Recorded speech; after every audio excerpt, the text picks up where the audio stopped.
কেমন বুঝছেন? জাঁকজমকের একটু অভাব। আর নতুন কোনো আইটেমও তো তেমন চোখে পড়লো না। আচ্ছা, এই কাগজের বিজ্ঞাপনে যে বলছে জ্যোতিষ্ক, এই জ্যোতিষ্ক বস্তুটি কি মশাই? একটু ধৈর্য ধরুন। সবুরে মেওয়া ফলে।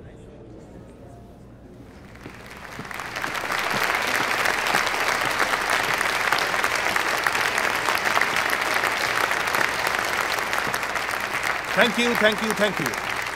লেডিজ অ্যান্ড জেন্টলম্যান, আমার পরের আইটেম সম্মোহন অর্থাৎ হিপনোটিজম। আর সেটি প্রদর্শন করার জন্য এখন দর্শক আসনের প্রথম সারিতে বসে থাকা স্বনামধন্য গোয়েন্দাপ্রবর শ্রী প্রদোষ চন্দ্র মিত্রকে একবার মঞ্চে আসার জন্য অনুরোধ করব। আমি নিজেও একজন ফেলুদার, মানে প্রদোষবাবুর মস্ত বড় ফ্যান। আর আমি এও শুনেছি এককালে ওনার নিজেরই ম্যাজিকের নেশা ছিল। স্যার, প্লিজ যদি একবার মঞ্চে আসেন। আমাকে না ডেকে বরং এই ভদ্রলোককে ডাকুন। আমাকে ডাকলে কিন্তু বিপত্তির সম্ভাবনা আছে। বেশ, তাহলে আপনি আসুন স্যার। আসুন sir.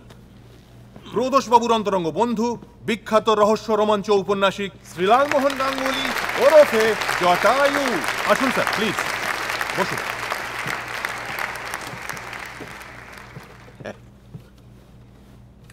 Comfortable? Very good sir.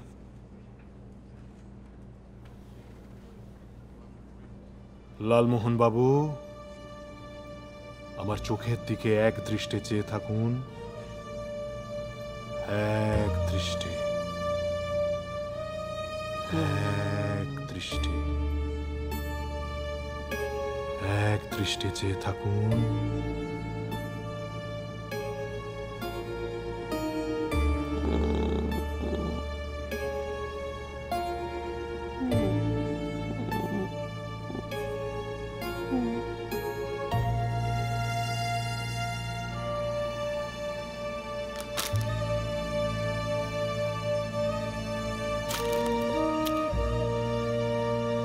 Lalmohan বাবু, এটা কি?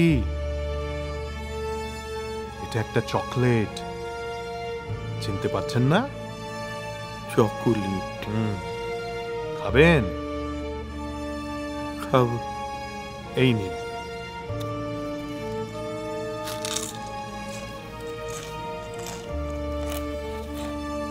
কেমন? সুস্বাদু চকোলেট।